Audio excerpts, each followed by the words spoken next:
I want to thank you with Mahākāśyapa for being so kind to me.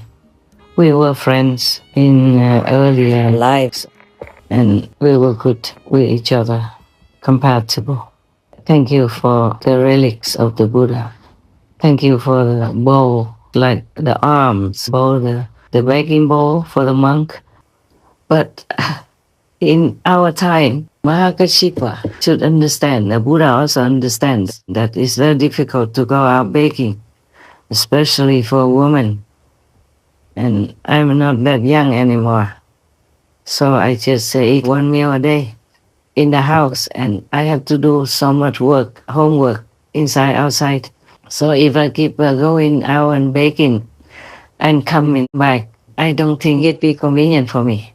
Even though I would love that free life so very, very, very much. Even just to eat one meal, cooking and washing, I feel already it's a lot of work for me.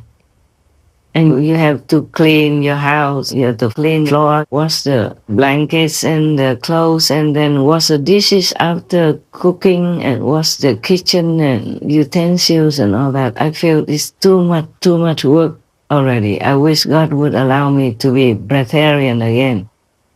It's more convenient, but still, I cannot. I'm not allowed to.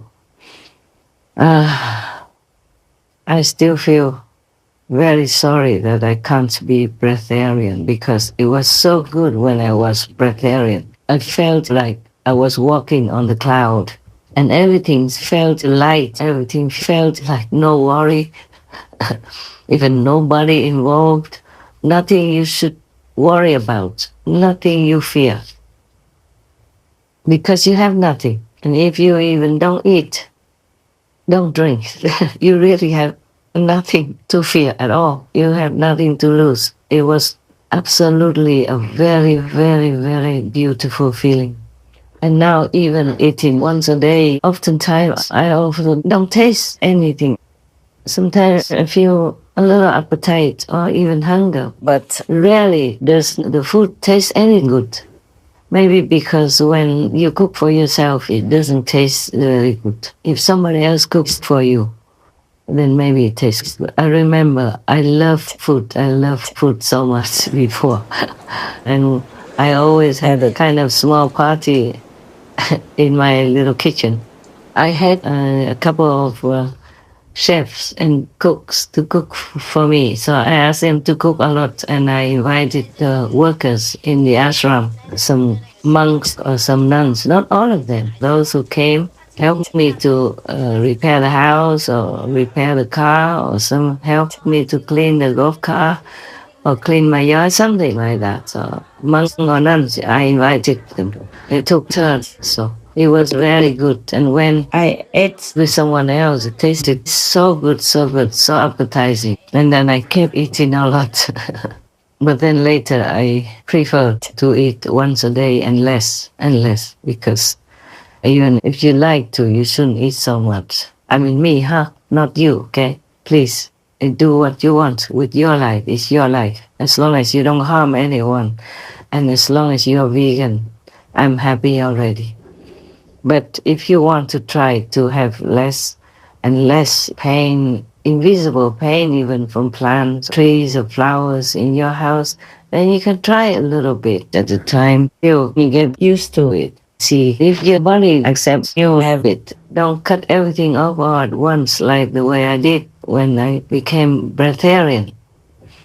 Maybe you will cause yourself trouble. I didn't cause myself trouble. I was younger then and healthy. I worked a lot in that temple, cleaning every day, washing, cooking for everybody. Yeah, and helping to write articles for the abbot and transcribing his talk onto paper. Yes, he had a magazine or something. Before that, I had met a Waterian nun before, I told you, in Miaoli. Not where we live, but nearby in the same region called Miaoli. So my heart ever since has been longing to be at least a Waterian or breatharian, but I could not somehow. Because I have to tell you the truth, I loved food. I remember a long time ago, The Buddha told me that he became Buddha before I would, because I love food too much and ate a lot. I still do though, even though not as much as before. Usually before I lived with people or in the temple, a lot of people come and eat together, so that makes you have even more appetite. And when I was in Siu, Taiwan also, I invited people to come eat with me. So the more people with you, the more appetite you have and the more you eat. Sometimes I couldn't go back into the old beautiful clothes that they made for me before, because mostly when I go out in public, I have to wear the clothes that I designed or they designed at different companies in order to sell. Like I'm a model, but I don't have any payment for it, okay? Don't be envious. I didn't know being a master, you even have to sing and dance. I had to do many things and I still have to. Somehow, most of the people who know about my designs or my jewelry, for example, they love it. So I had to show it anyway. You might wonder why I don't advocate for 1 meal a day or asceticism when I myself do it. I do it for a different reason. I told heaven that if I eat once a day, while normally I could eat 3 times a day, that whatever meal I don't eat could be given to other souls. And even if you don't meet those hungry people or maybe hungry ghosts, if you have spare in your mind, then the food will go to them in the different delivery. They don't necessarily see that I share my meal with them, but because of the vow, they will get it. But I'm just trying to bring home to you, don't punish your body. 1 meal a day won't make you liberated and won't make you enlightened, because it has to be transmitted by an enlightened master, just like a candle. Pass on the light to the next candle, and both will be brightened like that. But without that lighted candle, the other candle will not be bright. There has to be another fire instrument somewhere, like a candle, fire, a lighter, or even burning gas on the stove. Now, Mahākāśyapa, he was already an ascetic, so spiritual, he learned some with other masters before the Buddha. So how come he still had to find the Buddha in order to realize his holy position as an arhat in a short time? Why did he have to do that? Huh? Why? Because he knows you have to have a guide, you have to have an expert, you have to have this master who transmits the way to you with the master energy attached to it, in the beginning at least, to help you to go back into the inside realm where you belong. Yeah, and then slowly you walk home from the inside realm. If you don't have a master, a living master, a living teacher, then no matter what you do, you can say that 99% is not fruitful. Even if you can achieve some meditative power like a seer or some yogic power or something, it's not complete liberation, it's not Buddhahood. You will be reborn again on earth, and then God knows if you can still continue to control your life in virtue, morals, and beauty or not. Without a real transmission of inner power to you, to open your own power, it's a very slim chance that you could enlighten yourself and reach liberation, or if learning some other method that is not suitable, that is not the ultimate. And after Mahākāśyapa sent for his wife, she came study with the Buddha, and in a short while she became an arhat also. It means saint already.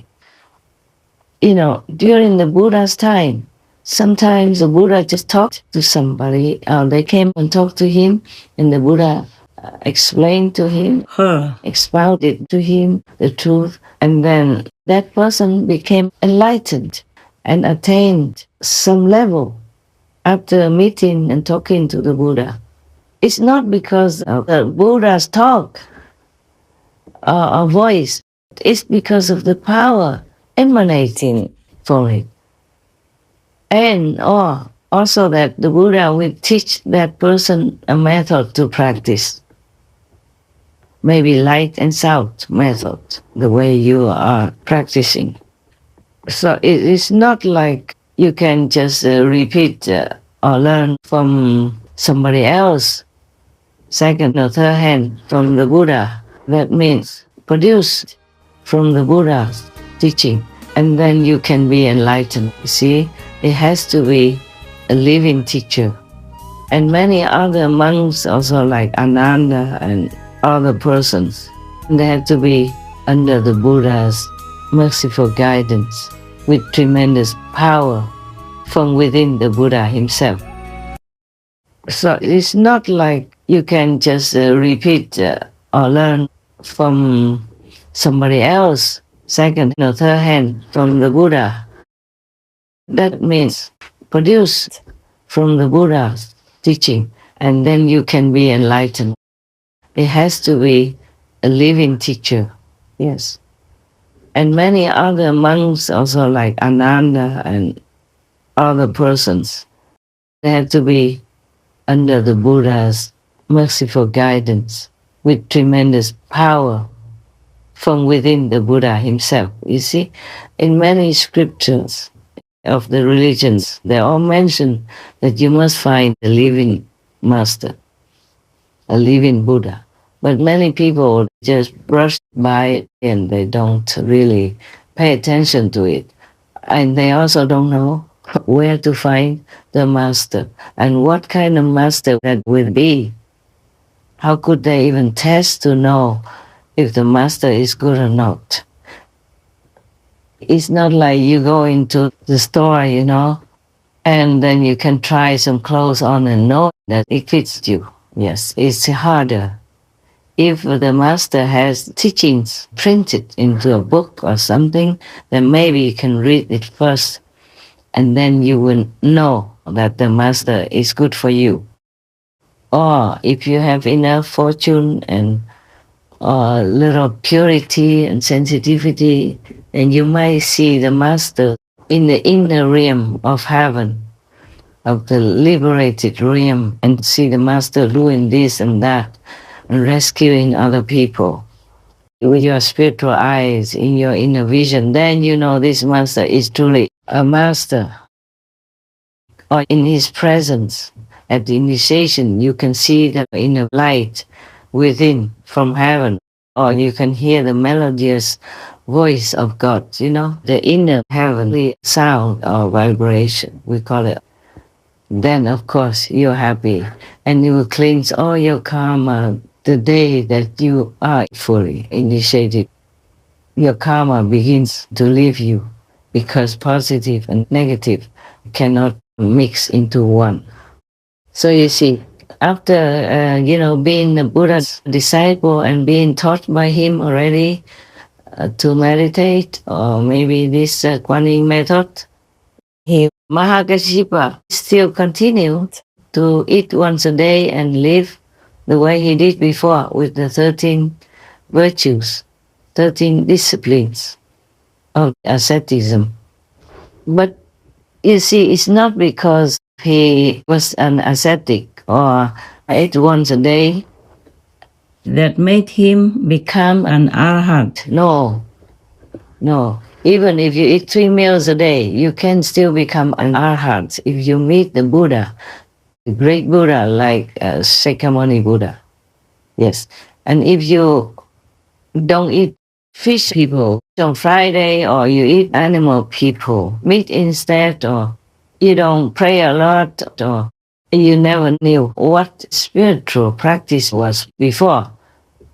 But if you meet a great master like Lord Jesus, then of course you will be enlightened and you will reach your own sainthood after.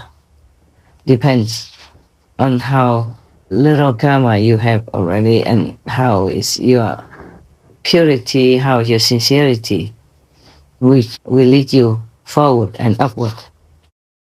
Many monks of Sakyamuni Buddha at that time ate once a day and maybe drank some fruit or vegetable juice in the afternoon. Yes, the Buddha allowed that.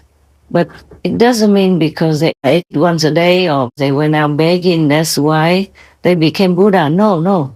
It was because they had a great master, the Buddha, the living master, who imparted to them good spiritual practice of meditation.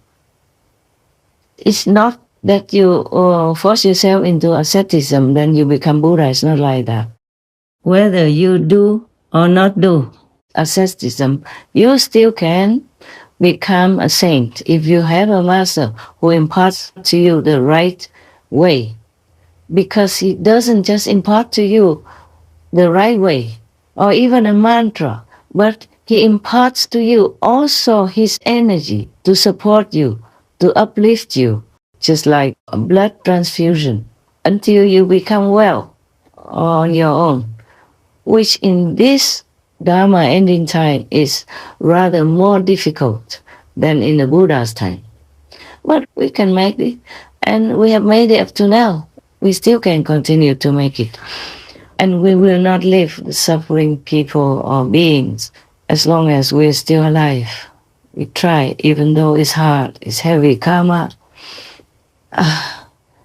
And there's all kinds of restrictions and limitations.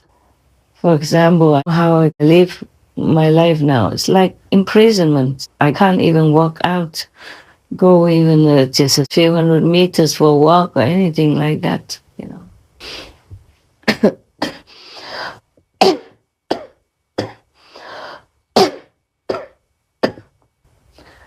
Even if I want to take some photographs, I have to see that maybe that place is empty, the garden has nobody looking, or take just some steps away from the door. You know, when it's quiet time and the whole area is empty. Yes. And then when I come back, I have to pay for it, you know, spiritually. I have to make it up more, meditate much longer. But then it's quite busy sometimes. The Supreme Master television additional work is, oh my God, sometimes it feels like forever. From yesterday morning until now, I haven't closed my eyes because of too much work on Supreme Master television for me alone. And I'm not very good with computers or high-tech or anything, you know. So in order to find some English word that I have forgotten how to write correctly or to know the meaning of it, it takes me a long time. I have to take out a dictionary and look all over for it. And sometimes that dictionary doesn't have it. I have only one with me. I can't just carry everything when I'm on the run. Sometimes if I'm on the run for safety reasons, I have only one pair of clothes on my body and the handbag. Nothing else. Everything else, I maybe have to ask somebody to send later or go without or buy it on the road. Yes. So I can't have a lot of dictionaries with me. I have 25 volumes of English dictionaries, very thick books. Each one of them weighs at least a kilo. And it's very thick and very big, but I can't just take them everywhere with me. I took them sometimes before to different countries, but I can't afford to anymore. That was those times when I still lived with people. I still came out and saw you in a retreat or saw you daily, you know, when you visited. But now I'm just in house arrest, volunteer house arrest. Can't go anywhere. Can't do much. I'm not complaining, okay? I'm just telling you some corner of my life because you wanted to know. You see, whoever you want to be your master, it should have a lineage of transmission of power. And if you're lucky, you find a master, even if he's a monk or she's not a nun, but she has the lineage of enlightenment within her being from her master, then you might be able to see her real master, or his own master, or maybe he himself is a master. The lineage of enlightenment doesn't always stay in one religious order. It could run to another type of religion, which you think is a different religion. But it's not like that. It's not like you have different religions. Just like how Shakyamuni Buddha was an enlightened master, great enlightened master. And he transmitted his spiritual lineage to his close disciples. And these close disciples branched out and taught others, whoever came to them in their time. And there was even 10 of them, and they took turns. Or maybe they had only one leader of monks at the time who did all the transmission, initiations. And later when that monk passed away and went to Nirvana, then the next one would continue as a successor, and the next one, all the way from the Buddha until Rahula. Rahula is his son, yes, the 10th successor. We don't know where that lineage, where that spiritual bloodline has gone to. For example, when the Buddha was alive, he initiated people of many different religious backgrounds. So he probably had Brahman disciples or Muslim disciples or any other, old traditional religion. But they became Buddha's disciples. But as the Buddha was not like a dictator, he let any of his disciples continue to follow their religion. Just like in our initiation condition, I said that you continue to follow your religion and do whatever you do with the ritual of your religion. You don't have to change anything. So he probably had Brahman disciples and Muslim disciples or any other old traditional religion, but they became Buddha's disciples. But as the Buddha was not like a dictator, he let any of his disciples continue to follow their religion. Just like in our initiation condition, I said that you continue to follow your religion and do whatever you do with the ritual of your religion. You don't have to change anything. And just like in our group, we have Muslim initiates, we have Buddhist initiates, we have Jain initiates. All are your brothers and sisters, or so-called my disciples. And maybe we have Baha'i faith initiates. We have also even Kaudai disciples who come into our fold. We have also maybe Hao Buddhist followers who came to us for initiation to have the transmission of the spiritual bloodline, yes, lineage. But they still continue to go to their church, to their temples, meeting maybe their elders, their monks and nuns, whoever they want to meet. And they still go to the temple, help the abbots, the monks or the priests, or some Christians continue to be Christians. And they still continue to go to their church and do whatever they like to do in the church. But they should meditate the designated hours, the 2.5 hours. We should give 1/10 of our time daily for our enlightenment purpose. We want to continue to walk upward. We just take baby steps and get enlightenment, immediate enlightenment, where you can see the inner light of heaven, the aura around the Buddha in your vision. You can hear the melodious word from God, the teaching of heaven directly. So that is your enlightenment But it's not a complete enlightenment. It takes some more time. It depends on how much you have practiced in your former life already. Then you go further, you go faster, or you go slower. It depends also on your diligence, your sincerity, your longing to go back home again, to be home with God again, or to be in the Buddha's land again. But for that, you need a teacher, because that real master, real teacher, doesn't just teach you by mouth only. As I told you, some people went and pay homage to the Buddha and just listen to the Buddha sermon once, and then they have attained some of the high saintly positions. Some a little lower, some a little higher. It's not because the Buddha was talking only, but because the Buddha transmitted to them his bloodline, spiritual bloodline, from his lineage that he has learned and has mastered himself. If Shakyamuni Buddha had many different religious backgrounds of disciples, and if one of the different religious background disciples had become completely enlightened, or the successor of Shakyamuni Buddha, maybe this person was not living with the Buddha and was not the monk of the Buddha, but he was somewhere else on the other side of the country, or even in another country. Then, according to his masters, the Buddha's order, he would either give initiation in his hometown or anywhere else and keep the appearance of his own religious background. So people come there to get enlightenment.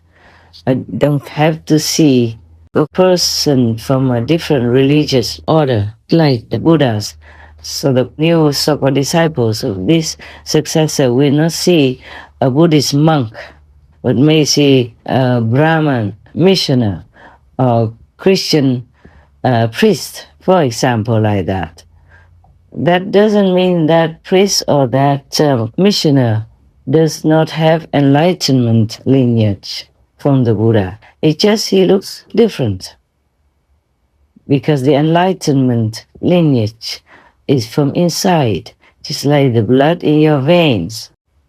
This is an invisible spiritual blood vein, so you will not see. So it doesn't matter if a master has the same religion as the founder or not, like that disciple of the Buddha from a different religious background.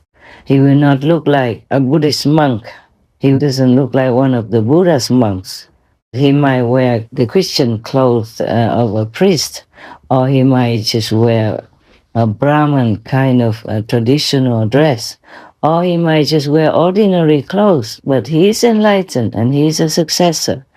So this here is the problem with many people who want enlightenment so much, want to have a master, but they're always looking in their own religious system. Like a Buddhist would go look for a monk, a Christian would go look for a priest, and same with many other religions.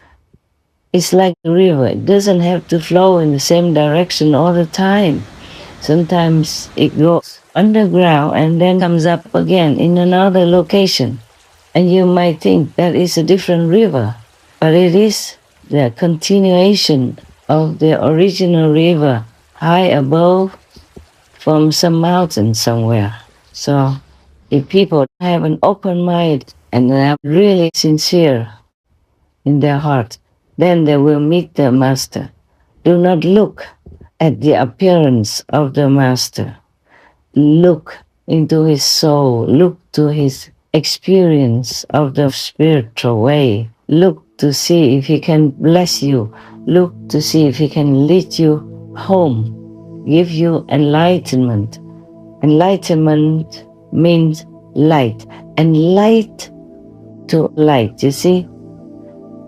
So if he could give you immediate enlightenment, just like the way we do with the Kuan Yin method, then you will see the Buddha's light, God's light, or whatever name you call it. And then you will know that that master is capable. Or he can help you to hear the inner heavenly melody, the inner sound, the sound of no sound. That is how you know that master is truly, completely enlightened, or at least an official successor of the enlightened master. In the Holy Bible, the disciples hear the sound of thunder where there was no thunder, the sound of a trumpet where there was no trumpet, the sound of many waters where there was no water, of river or ocean. They see light as bright as fire where there was just a fresh living bush.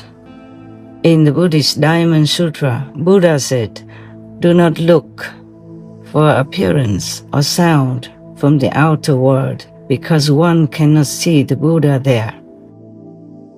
The Kuan Yin method gives you immediate inner experiences of the inner world, of inner light without light, of inner sound without sound. These are from God's direct inner teaching, from Buddha's direct inner teaching. That's what you must know to be liberated in one lifetime, in this lifetime.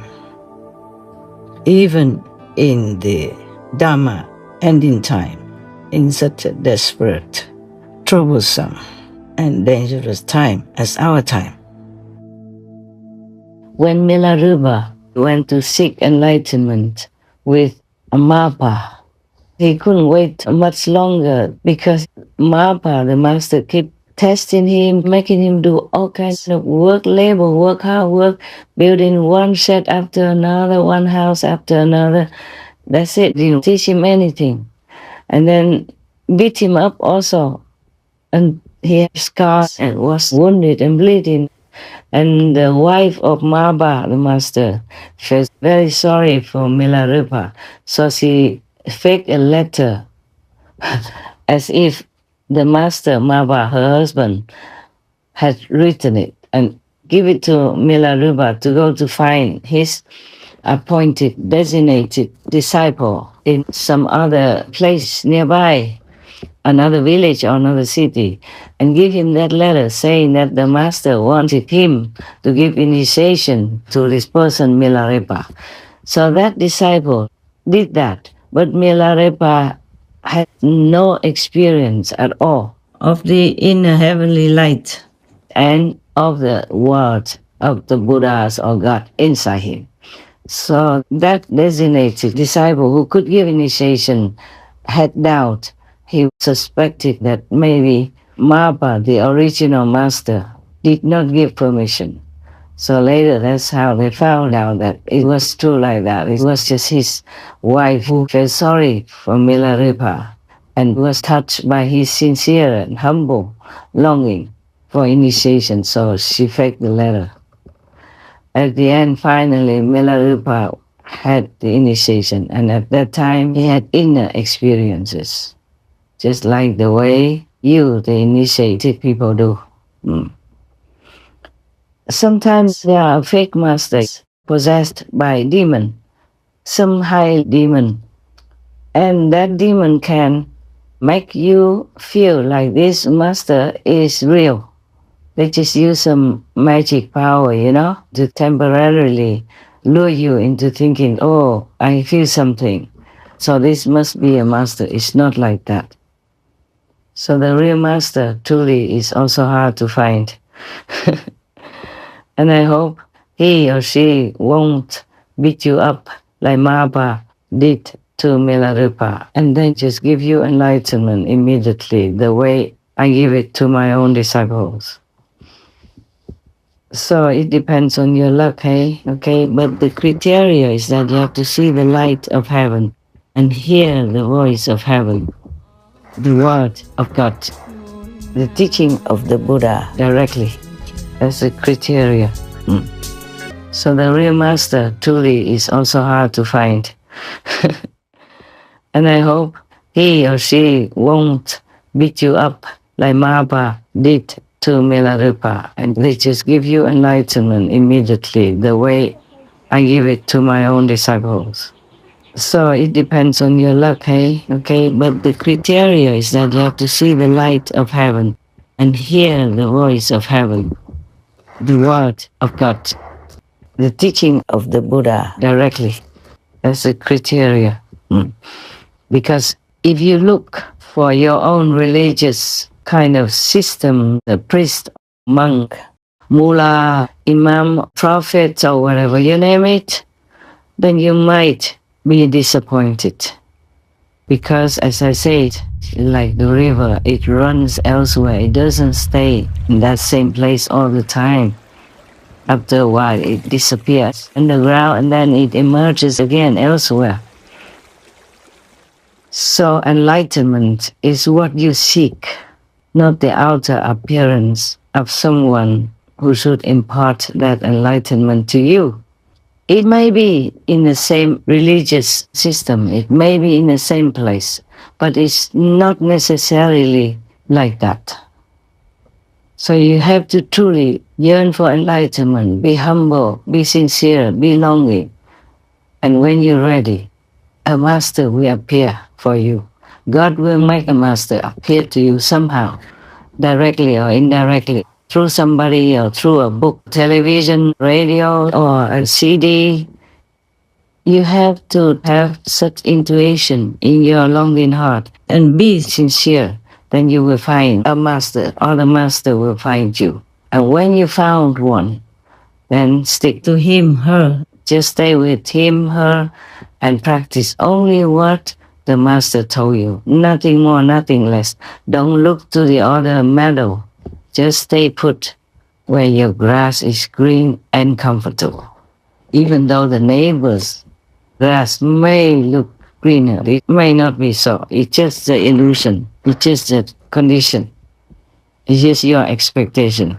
It's just like in the desert. Sometimes you look in the distance and you appear to see a lake or a pond of water. But when you get there, there's nothing.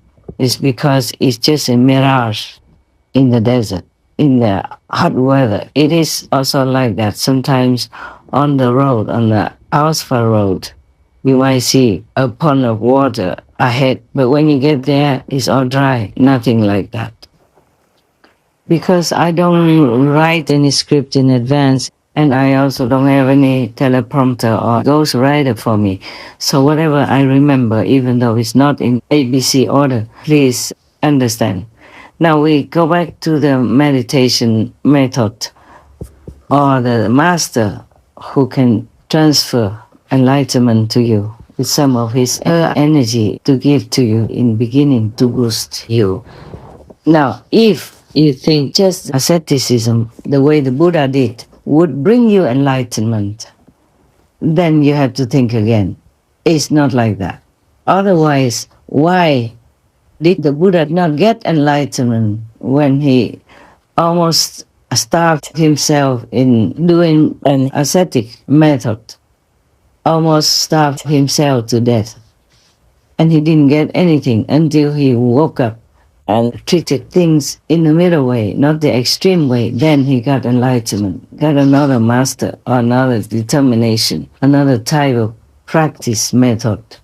Not starving yourself, not punishing yourself. Your body does nothing wrong. The body is the temple of God. We have to respect it, take good care of it so that it can help us to find enlightenment in this lifetime on this earth. It's just like a horse person who carries your cart. You might think he's just an animal person, but without him, your cart cannot go, cannot carry you to somewhere else or carry some of your friends, relatives on the cart that he carries. The horse carries the horse cart. So similarly, the body is very important. Don't ruin it. Don't run after its lowly desire or ego, but take good care of it. Understand what it is and use it. Respect it. The body is a temple of the Buddha. And in Christianity, they say, is a temple of God, the church of God. So take good care of that. Even the Buddha took up a wrong practice doing asceticism until he almost died. He was almost dead because of the wrong practice. Didn't give the body enough nutrition even. Many people do that and they die also pitifully. Recently also, one person tried to not eat anything and then just died. Breatharianism, you have to know how, you have to have expert guidance, otherwise don't try, okay, Yeah.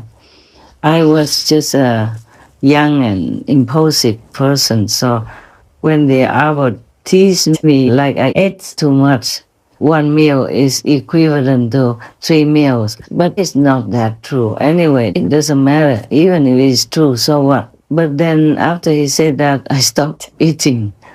And then he panicked. After a while, I kept panicking and asking. Well, I was okay, I continued to do all the temple's work and helped him to transcribe what he spoke into the recording. Nothing happened to me. And I never felt weak. I never felt ill. I never felt desire for any food, even though I had to cook for them and it was arrayed in front of my eyes all the time. But I never felt hungry. I never felt desire for food. I just felt like I didn't exist in this world and that I walked on cloud nine. Everything was so light, so light, so light, so impossible not to be happy. But then I started to eat again, and the first meal tasted like straw, dry hay or something. It didn't taste like food. And I could have continued forever even, because nothing happened to me. I stayed breatharian for that long, nothing happened. But finally I gave up, just bored. Had not enough things to interest me to continue with the breatharian method. Now you can also drink water, you be waterian or fruitarian. It doesn't always have to be breatharian. And you could also go without food, but you have to prepare, yeah? You might get very weak. When I was breatharian, or even when I went back, I took one meal a day or before that, I never felt any trouble. I lived, but I felt like it was without my body. I walked, but it felt like it was without my feet. I talked, but it seemed like I didn't have a mouth to do that. It was just a very funny situation, hard to describe. I didn't eat anything those days, and I felt okay. Then afterward, the master reappeared, and I thought, oh, that must be it. It must be the master who needs the food to save money. So he doesn't want me to continue to eat. So he teased me like that so that I would feel bad and I would not want to be a nun anymore. And then he would replace me with a monk that he brought here. So the 5 extreme ascetic practitioners who were with the Buddha, they were also practicing actually extreme asceticism, like eating only a couple of sesame seeds and drinking only a little bit per day, every day like that. And originally they looked down on the Buddha because they thought he was so weak, he just left in the middle like that, he was not good. But the Buddha changed a different method and he succeeded in becoming the Buddha. And the other 5 were still attached to this asceticism, believing that that's the way to enlightenment, that's the way for liberation. That is not correct. Not correct at all. Even if you eat nothing, you might not be able to get enlightenment. You must have a master. And then practice for a while until you're able to do it yourself. And the master doesn't have to watch you. And the 5 persons who stayed as ascetics didn't get any enlightenment, just more and more frustration and more weight loss, losing the will to continue, and they just were miserable. So what I mean is that being an ascetic doesn't bring you to Buddhahood doesn't bring you enlightenment. Only after the Buddha talked to the five, explained to them, expounded to them the religious book in their religion. Then after that, the Buddha probably give them initiation right there. Thus, they became hugely enlightened. That's why they're very thankful to the Buddha. All the good disciples are thankful to the Master because they truly bring them liberation. You see, it's just that after the Buddha taught these five ascetics and taught them the method, then they became also enlightened and followed the Buddha. Otherwise, just the Buddha talk alone is not enough. He has to give some of his bloodline energy to the five persons. Of course, the more initiate in the Buddha's presence, the more karma the master will have to endure. And some masters die because of that. Some die on the spot if some too bad disciples mingle in there or if too many people. But it depends. Some people are already very well established in spiritual sincerity. Then sometimes he meets the master by chance, just as a glance from him, then he will die peacefully and go to heaven instead of hell or wherever lower level that he was supposed to go. Because the master has tremendous power and can bless anyone she likes. In the Buddha's time, there was one man who already killed 999 persons. And he wanted to kill the Buddha to make it 1,000 because his teacher asked him something.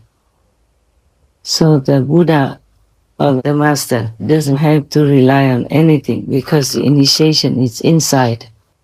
There are no words spoken. Only before the initiation, of course, you might have some questions.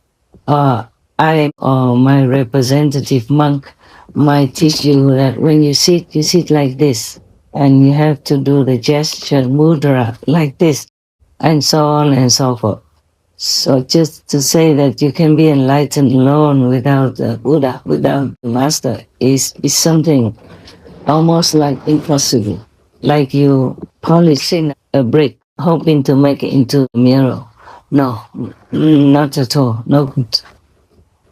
And even if you meet somebody, maybe a monk, a priest, a mullah, a maharaji, and you might think you found the right one. Just after initiation or in the beginning or before, you wake up from your samadhi at the initiation time and you might see the master become exhausted. And sometimes if you have your third eye open or your clairvoyant ability with you, you can see the master maybe being punished, being beaten up by those negative demons that jump out of your being and other initiates at the same time. And maybe the master can get very sick, either immediately or, a little while after. And then she needs to recover his or her spiritual strength. So we really are in debt to all the masters in the past and present for sacrificing themselves to the utmost. Some disciples have very heavy karma, but the master never asks what he did before, how he will repay his or her kindness. No, nothing. It's all unconditional. It's all love, guidance, and truly caring in God's grace. You feel the love. If truly is a real master, the moment you meet them, you will feel something that lifts you up. Even if they just give you a test, like, okay, close your eyes and recite this Buddha's name or your religious founder's name, then you immediately will enter into samadhi. Or before, he did not even need to tell you any instruction yet.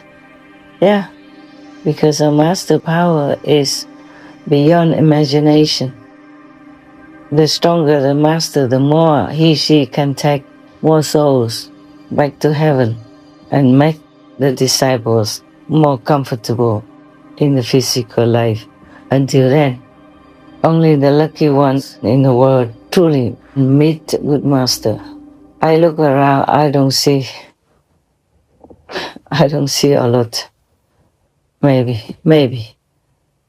I truly don't see any fifth level master yet. Maybe I have to look longer and further. But up to date, I've been trying to look for one. I didn't see any. We have many masters, many teachers from different lineages and different schools, and very well established, where I don't see any at fifth level yet. They could give you initiation relying on their past already ascended to heaven's master, but they themselves have not reached their own goal, like being on the fifth level. We have from the astral level to the house of the master. It's called real sakhan, meaning real abode or heavens or real name or real Buddha's land. At least a fifth level, but I could hardly see any masters. It's not because they are not monks or they have not attained, they are not in the fifth level or maybe even higher, if possible, but mostly from this earth, a master would be lifted up only to the fifth level, and only exceptional ones can go beyond that. But the fifth level is incredibly beautiful and wonderful already. You would never want to leave. Even in the astral level, many people die temporarily and go to the astral level and they never want to come back here. When they come back here, they keep crying for a long, long time because they feel so miserable and they feel so much longing to go back to where they were temporarily left their body and went there with the soul. They call it near-death experience. So in order to be liberated and enlightened, you have to have a living master. That is definite. Even Bodhidharma has to go all the way to China, bearing all suffering and hardship, even being misunderstood and almost lost his life because they didn't care about India. They thought he's not Chinese. What is he here for? Or does he want our money, our girls, or whatever he wants? It was not complete trust in the beginning. Until the day he left, there was still some lingering doubt about who he was. But then he succeeded in teaching 5 disciples and found one successor before he left China. So that was his purpose. At that time, there was already some lineage of Buddhism in China, and they already had monk order and all that. But still, maybe there was a lack of a real enlightened master. So Bodhidharma had to go there to spread it, to infuse some spiritual energy into some of the Chinese monks, disciples, and some outsider disciples or non-disciples, to make China uplifted a little bit further from where it was. A good real master could uplift many people in different countries at the same time, in one lifetime. If those people did not go to seek enlightenment with the master, his or her living master power energy still can infuse in them some of that. And then their level will become higher and they will maybe come back and meet another master, or maybe this same master again, get more fully enlightened and liberated. Some people, if they learn the conning method, of course are liberated in one lifetime, but some bad ones are too slow and maybe not liberated this lifetime, but next life. And some fall so deep, have so much doubt and slander the master inside, outside, or stole the master's technique and teaching, which they are not supposed to disclose to other people, except in the presence of the master. But of course, greed for fame and fortune blinds them, so they just do things because they think it's so easy to teach people. In order to have cars, to have respect, to have cars, to have beautiful clothes, all kinds of stuff. They just being blinded by their own ambition, their own ulterior desire. So they just do things. But they don't realize this is a great offense in the universe, and their punishment is beyond horrible, beyond suffering. Oh God, you would never want to be in that situation. Please do not disclose what you learn to anybody except for that person who comes and would like to have initiation for himself, herself. Don't try so hard to recruit more disciples for me, make me look like a big and great successful master. No, don't. Because the more people come, maybe the more trouble I will have. If these people are not pure at heart and not sincerely longing for initiation to go home, their real home, then please don't. It just makes more karma for me to bear, that's all. And also funny that in Âu Lạc or Vietnam we say cứu vật vật trả ơn, cứu nhân nhân trả oán, meaning if you rescue the animal people, they will repay you with kindness and other help. But if you help humans, they will return badness to you. I just don't know why. A few of the Vietnamese refugees who I worked so hard for, rescue them out of refugee camps and help them in different ways, directly or indirectly. Several of them turned against me even, saying bad things about my teachings and even stole the way I teach and copied me in every way to be famous. And they don't know what awaits them in hell truly. You will not believe it. If you can believe this world exists, then you should believe that hell exists. And hell is a horrible, cruel, painful place to be. Some hell is just non-stop. We call it relentless hell. You stay forever in there and they never let you go. And no matter how much you've been beaten or cut or they chop your head off, it comes back again like brand new. Whatever is cut off from you, it will not give you any more benefit. Okay, if I have any other things to tell you, I think I talk more later. It's no rush. May God bestow upon you all the best. Not necessarily money or possessions, just the best. May you be well, may you be blessed, may you be loved. Know it and feel it. Please do meditate well. Thank God, praise God. Thank the Master, praise the Master. And you will be graced with abundance, physically, emotionally, and spiritually. Amen. So long.